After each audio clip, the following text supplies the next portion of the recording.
Severe storms. Again, it's Friday. Tornadoes are back.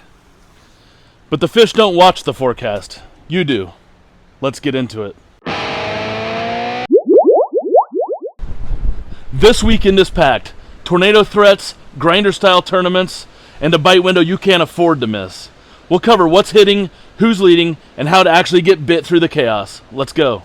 Welcome back to Bass Prediction Center, where we're covering weather, seasonal patterns, and tournament trends to help you catch more and bigger fish.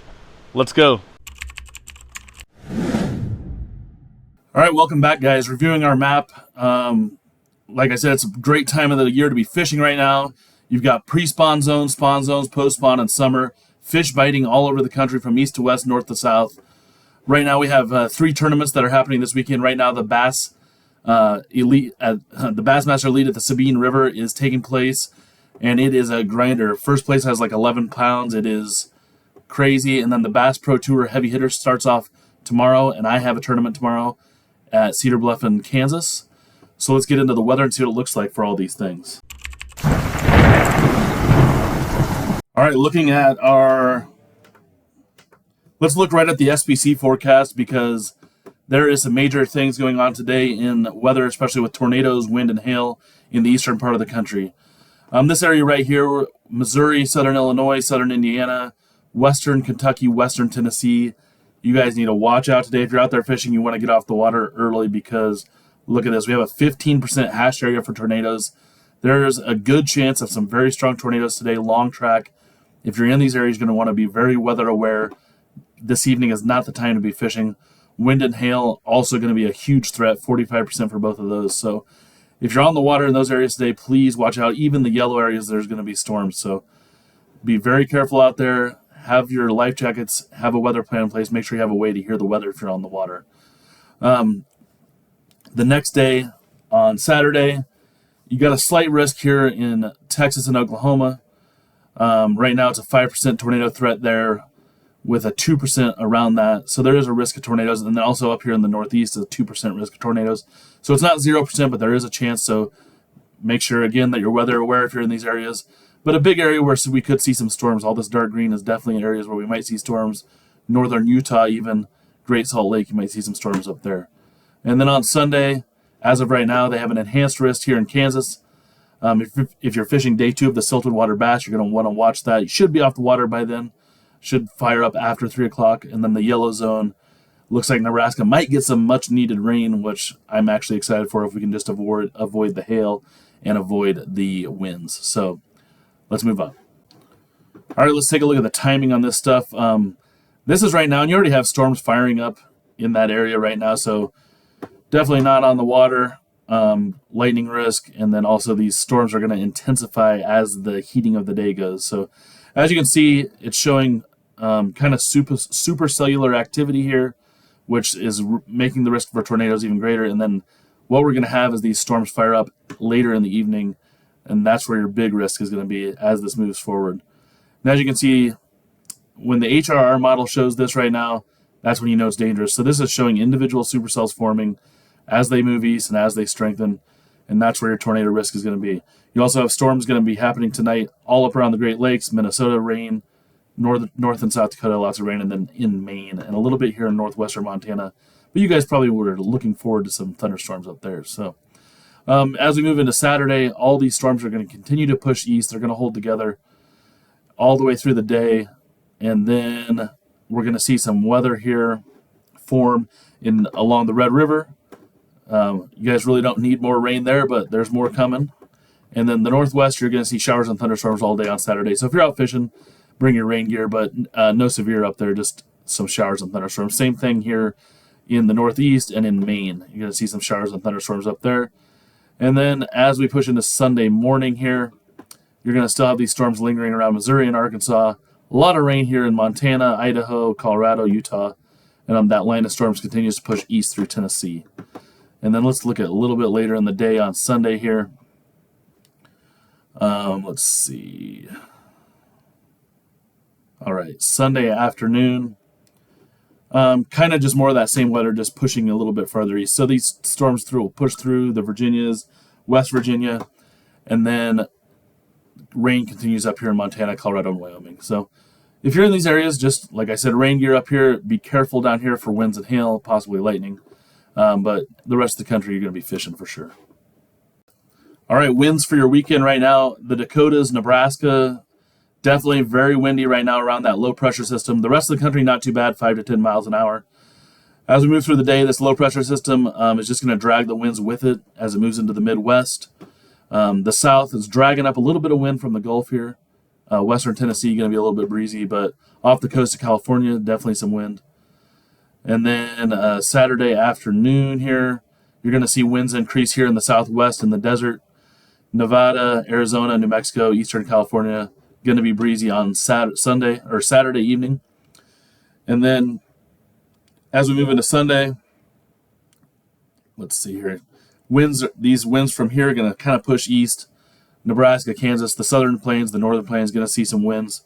Kind of normal for this time of year. So plan on fishing in these areas. Make sure you have your kill switches engaged and your life jackets on. Eastern half of the country looks pretty good. A little bit breezy here in the northeast, but not too terrible. All right, let's look at our high temperatures for the next 3 days. Today, the high is looking very warm all the way up to the Great Lakes here, 80 degrees, 90s in the south, and even over 100 degrees in southern Texas.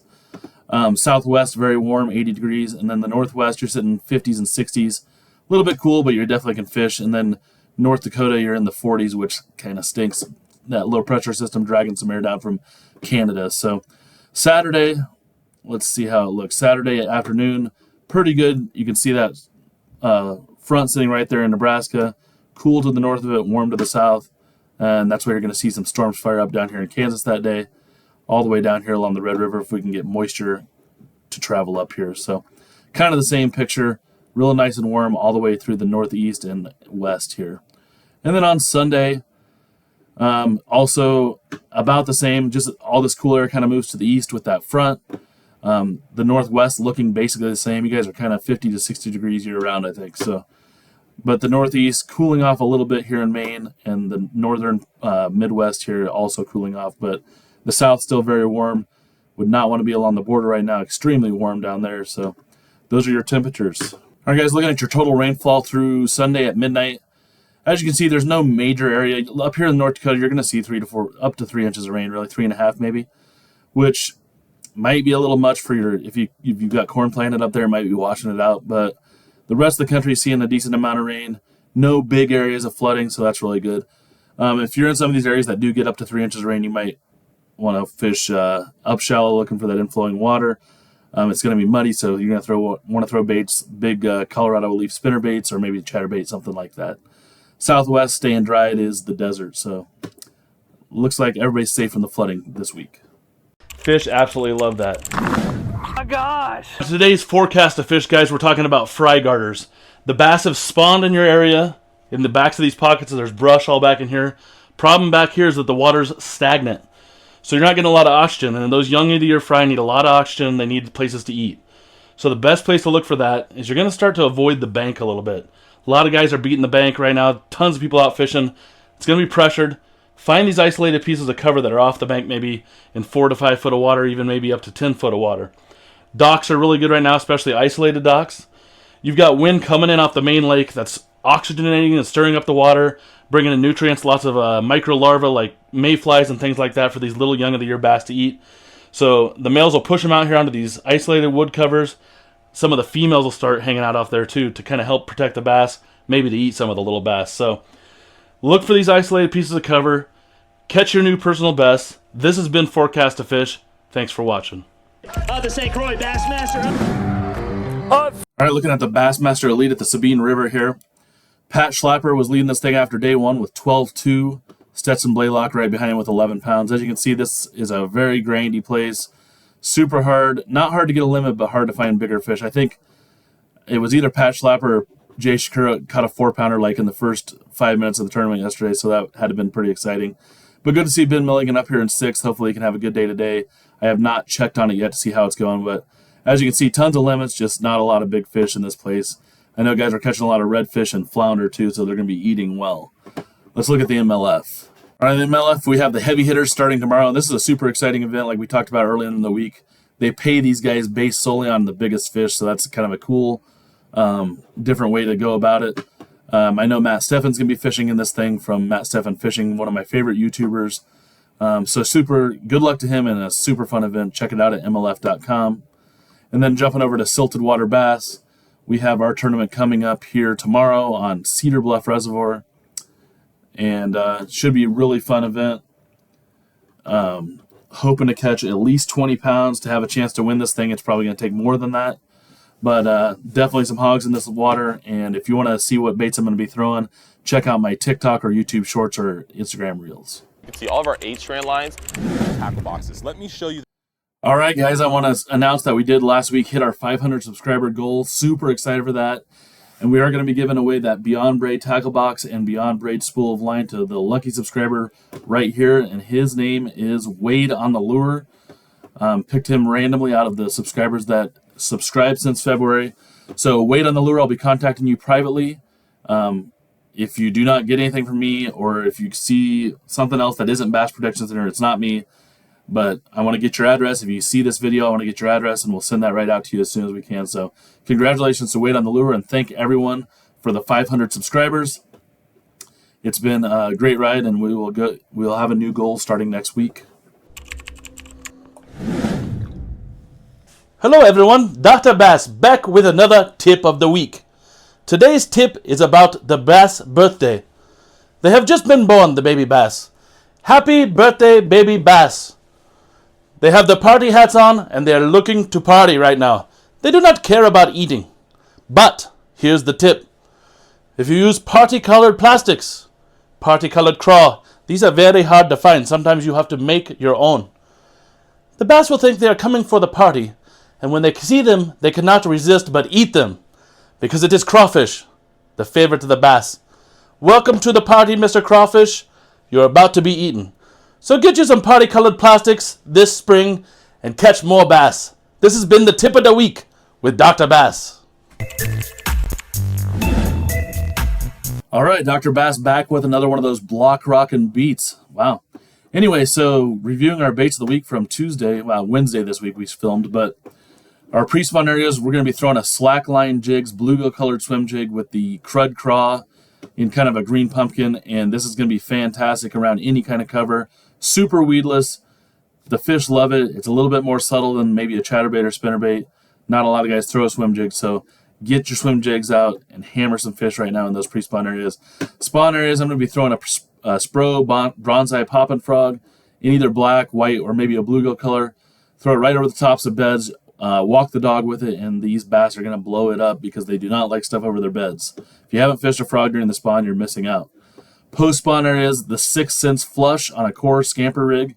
This is a new rig, and this gives the bait a little bit different action that the fish haven't seen, and the 6th Sense Flush is perfect for this. It's a little bit bigger profiled bait for this kind of fishing, so check them out there at 6thsense.com, a great fluke-style bait. Summer areas, I'm going to be throwing the 6th Sense 400DD. This one they came out with a year or two ago, and this is a little bit more subtle than their other big crankbaits. And if you guys haven't fished a big crankbait in the summertime on hard bottom areas, it is so fun. Catch absolute giants on these things, and you can just grind all day long. Your arm will be wore out when you're done, but you're going to have a limit of fish. So those are the baits of the week. They're brought to you by Beyond Braid. Go to beyondbraid.com and use code BPC10 at checkout, and they'll give you 10% off any item over there. Guys, storms are back, but so are the big bite windows. So let me know in the comments, are you dodging weather, or are you hitting the water this weekend?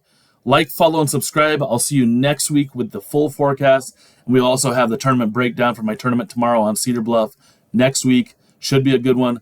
Check it out. Tight lines. Thanks for watching.